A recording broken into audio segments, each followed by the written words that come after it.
சும்மா தானே இருக்கோம், வீடை கூட்டி விட்டுருவோம்.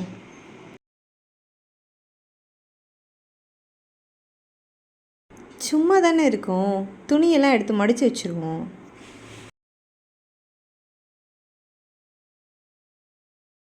சும்மா தானே இருக்கோம், இன்றைக்கி துவைச்ச துணியெல்லாம் எடுத்து காய போட்டுருவோம்.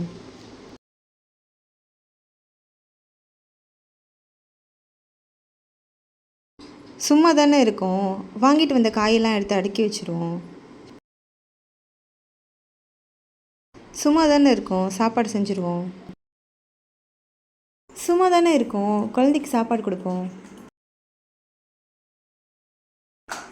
நம்ம சும்மா தானே இருக்கோம், நமக்கே பசிக்குது. சரி, சும்மா சாப்பிடுவோம். சும்மா தானே இருக்கோம், எடுத்த வீடியோவை எடிட் பண்ணுவோம்.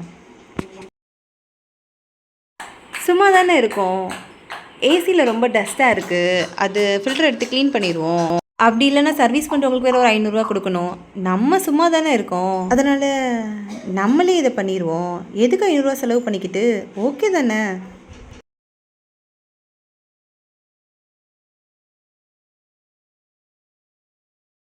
இப்படி தாங்க நான் வீட்டில் சும்மாவே இருக்கேன். சும்மாவே என் வாழ்க்கை இப்படி தான் போயிட்டுருக்கு.